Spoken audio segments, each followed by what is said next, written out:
अस्सलाम वालेकुम जी, कैसे आप सब खरीद से। मैं हूं मुनीर अहमद, सिरात रियल एस्टेट एंड बिल्डर के प्लेटफॉर्म से। प्रॉपर्टी को इंस्टॉलमेंट्स के ऊपर ख़रीदा जाए या कैश पेमेंट के ऊपर ख़रीदा जाए। बेसिकली मार्केट में दो तरह के बायर होते हैं। कुछ लोगों का प्लान होता है कि वो इंस्टॉलमेंट्स के ऊपर प्रॉपर्टी खरीदें, कुछ लोगों का प्लान होता है कि वो फुल पेमेंट के ऊपर प्रॉपर्टी खरीदें। अब इन दोनों का आज हम कंपैरिजन करेंगे कि कौन सी प्रॉपर्टी हमें ज़्यादा कन्वीनियंट होती है, कौन सी ज़्यादा प्रॉपर्टी हमें फ़ायदा दे सकती है और कौन सी प्रॉपर्टी ऐसी है जिसको अगर हम परचेज़ करते हैं, मतलब इंस्टॉलमेंट्स के ऊपर या कैश पेमेंट के ऊपर, जो हमारे लिए लॉन्ग टर्म में ज़्यादा सूटेबल होती है। अब यहाँ पे एक सवाल जो सबसे अहम है वो ये है आपके बजट का। बजट आपकी प्रॉपर्टी परचेजिंग के ऊपर बहुत ज़्यादा मैटर करता है। अगर आपका बजट अच्छा है तो फिर तो आपको प्रॉब्लम ही नहीं है, फिर आप इंस्टॉलमेंट्स की तरफ जाने की आपको ज़रूरत ही नहीं है। आप उसको कैश पेमेंट में परचेज़ करें, क्योंकि कैश पेमेंट के ऊपर परचेज़ करने के बहुत ज़्यादा फ़ायदा है जो मैं आपको आगे जाके बताता हूँ। अब इसमें दो तरह के लोग होते हैं। सबसे पहले हम डिस्कस करेंगे कि इंस्टॉलमेंट्स वाली प्रॉपर्टी कौन लोग ख़रीदते हैं, उनके क्या फ़वाइद हैं और उनके क्या नुकसान हैं।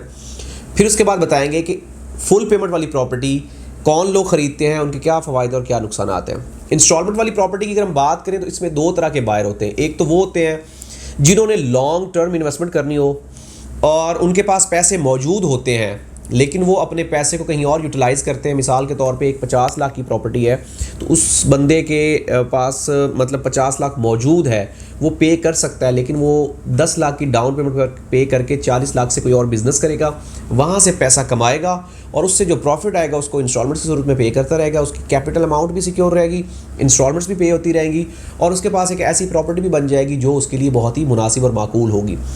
एक बात ये होगी। दूसरी बात, वो लोग जिनके पास बजट नहीं होता, जिनके पास माइनर अमाउंट होती है, वो सैलरीड पर्सन होते हैं या उनकी ने छोटी मोटी उनके पास इन्वेस्टमेंट होती है, छोटा मोटा कारोबार होता है, तो उससे वो पैसा निकाल के हल्की हल्की इंस्टॉलमेंट्स पे करते हैं और एक ऐसी प्रॉपर्टी बना लेती है जो 3 साल 4 साल के बाद उनके लिए मुनाफे बख्श साबित होती है।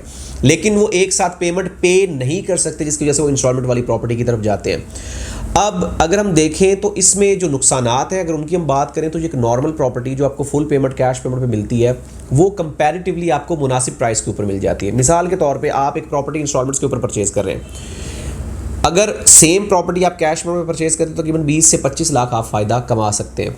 उसकी छोटी सी एग्जांपल है कि आपने एक रेडी विला परचेज़ किया। रेडी विला आपको मिलता है 1,60 करोड़ में एग्जांपल के तौर पे, और अगर आप इंस्टॉलमेंट्स में परचेज़ करते हो आपको 1,80 करोड़ 1,90 करोड़ की रेंज में जाके पड़ता है। मतलब उसमें प्राइस का जो है वो वेरिएशन या इसमें डिफरेंस आता है।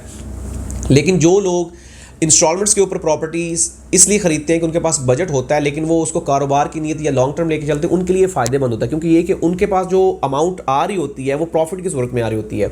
वो अगर सारी अमाउंट उसी बजट में लगा देते हैं तो उनकी वो अमाउंट स्टक हो जाती है। लेकिन अगर उस अमाउंट को री यूटिलाइज़ करते हैं, मिसाल के तौर पे 50 लाख में से 10 लाख रुपया लगा दिया, 10-40 लाख का कारोबार कर लिया, 40 लाख के ऊपर 2 लाख 3 लाख उनको महाना प्रॉफिट आ रहा है, उस प्रॉफिट को उन्होंने कारोबार से निकाल के अपने उस इंस्टॉलमेंट्स में डालते रहे, उनकी कैपिटल अमाउंट भी सिक्योर रही, उनका कारोबार भी स्टेबल होता रहा और उनकी 2 साल 3 साल के बाद इंस्टॉलमेंट्स भी उतर गई। वो 40 लाख आपका 50 लाख हो चुका होगा, 60 लाख हो चुका, 70 लाख हो चुका होगा। यहाँ पे आपको वो प्रॉफिट भी आ चुका होगा और इन एक्चुअल आपने 10 लाख की इन्वेस्टमेंट करके वो प्रॉपर्टी अपनी बना ली। दूसरे लोग, मैंने आपको जैसा कि बताया कि उनके लिए थोड़ा सा कंपैरेटिवली ये प्रॉपर्टी लेना महंगा पड़ती है। रीज़न ये कि उनके पास बजट नहीं होता, लेकिन एट द एंड उनके लिए ये फ़ायदेमंद साबित होता है कि उनके पास छोटी छोटी अमाउंट जमा करके एक ऐसी प्रॉपर्टी बन जाती है जो उनके लिए फ़ायदेमंद साबित होती है। तो इन शॉर्ट अगर हम बात करें तो कुछ जो इनके नुकसान आते हैं वो सिर्फ ये हैं कि प्राइस ज़्यादा होती है, टाइम फ्रेम उसमें ज़्यादा लगता है, आपको हैंड ओवर होने में टाइम लगता है। लेकिन अगर हम देखें तो उसके जो फ़वाइद हैं वो ये है कि अगर आप कारोबारी आदमी तो आपके लिए मुनाफे बख्श है। अगर आपके पास मतलब बजट नहीं है, आप सैलरीड पर्सन है और आप चाहते हैं कि एक अमाउंट को हम सिक्योर कर लें और एक ऐसी प्रॉपर्टी जिसको आज की प्राइस के ऊपर हम लॉक कर लें, कल को उसकी प्राइस इंक्रीज़ ना हो, तो वो उनके लिए ज़्यादा मुनाफा बख्श है। मिसाल के तौर पे अगर आपने आज की डेट में एक चीज़ ले ली है जो 10 लाख रुपए की है, ज़ाहिरी बात है 2 साल के बाद वो 10 लाख की नहीं मिलेगी, वो 15 लाख की मिलेगी, क्योंकि प्राइस की वेरिएशन फ्लक्चुएशन की वजह से उसकी प्राइस इंक्रीज़ हो जाएगी। इसी तरीके से अगर हम बात करें तो उसमें जो सबसे ज़्यादा जो एक तरह से आप कह सकते हैं कि नुकसान या एक प्रॉब्लम फेस करने को होती है वो ये होती है कि उसमें टाइम ज़्यादा लगता है। आपको हैंड ओवर होने में, आपको कब्जा मिलने में उसमें टाइम मिलता है, क्योंकि ज़ाहिरी बात है वो प्रॉपर्टी फ़ौरन रेडी नहीं होती, उसको टाइम लगता है। रेडी होने के बाद जाकर आप उसको प्रोसीड कर सकते हैं। अब अगर हम बात करें फुल पेमेंट की, तो फुल पेमेंट के अगेन बात करूं जो फ़वाइद है वो ये है कि उसमें आपको कंपैरेटिवली चीज़ सस्ती मिल जाती है।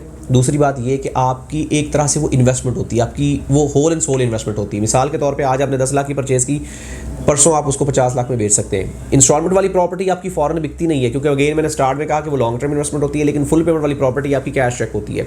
किसी भी टाइम किसी को भी आप बेच सकते हैं, फॉरन रिहाइश कर सकते हैं, फॉरन रेंट आउट कर सकते हैं, फॉरन उसको रीसेल कर सकते हैं, मतलब उसमें किसी किस्म की भी रिस्ट्रिक्शन या किसी किस्म की प्रॉब्लम नहीं होती है। अगेन बात जो दूसरा सबसे बड़ा फ़ायदा है वो ये है कि वो प्रॉपर्टी आपको मार्केट प्राइस से, नॉर्मल प्राइस के मुताबिक अगर हम देखें, जो इंस्टॉलमेंट्स के ऊपर प्रॉपर्टी परचेज करें उसके मुताबिक कंपैरेटिवली हमें सस्ती पड़ती है। अगर हमें एक इंस्टॉलमेंट वाली प्रॉपर्टी 20 लाख की पड़ रही है तो ये हमें 12 लाख रुपए की पड़ेगी, 15 लाख रुपए की पड़ेगी, 10 लाख रुपए की पड़ेगी। तो उसमें एक अमाउंट हम सिक्योर कर सकते हैं। ये बात बिल्कुल ठीक है कि आपने एक साथ अमाउंट लगा दी, लेकिन एक साथ अमाउंट लगाने से आपको जो फ़ायदा होता है वो ये होता है कि आपने अपनी प्रॉपर्टी को फ़ौरन यूटिलाइज़ कर सकते हैं, अपनी प्रॉपर्टी को फ़ौरन सेल कर सकते हैं, अपनी प्रॉपर्टी को फ़ौरन रेंट आउट कर सकते हैं, अपनी प्रॉपर्टी को फ़ौरन रिहाइश के लिए इस्तेमाल कर सकते हैं। नुकसान इसमें सिर्फ ये है कि आपको एक साथ पेमेंट करनी पड़ती है, आप उसको कहीं और लगा के उससे कारोबार नहीं कर सकते हैं। ओवरऑल अगर हम बात करें तो ये दोनों तरह की जो प्रॉपर्टीज़ हैं, इसका जो बायर है वो डिफरेंट होने की वजह से इसमें दोनों तरह से फ़वाइद हैं। अगर इंस्टॉलमेंट्स की तरफ जाते हैं तो उसमें लॉन्ग टर्म इन्वेस्टमेंट है, फुल पेमेंट की तरफ जाते हैं तो उसमें शॉर्ट टर्म इन्वेस्टमेंट है, लेकिन दोनों लोग ही एट द एंड फ़ायदे में होते हैं, क्योंकि प्रॉपर्टी दुनिया का वाहिद बिजनेस है जिसमें लॉस नहीं है। तो इस हवाले से अगर हम देखें तो एक नहायत ही मुनासिब और माकूल इन्वेस्टमेंट है प्रॉपर्टी की। कोई भी इन्फॉर्मेशन, कोई भी हेल्प, किसी किस्म की भी गाइडलाइन चाहिए तो हमारे साथ ज़रूर रब्ता करें। कोई भी प्रॉपर्टी आपकी बहरीन कराची में हो, उसकी असेसमेंट चाहते हो, उसकी एवैल्यूएशन करवाना चाहते हो, उसके बारे में मशवरा करना चाहते हो, हमारे साथ ज़रूर रब्ता कर सकते हैं। मिलते हैं एक नई वीडियो के साथ। अल्लाह हाफ़िज़।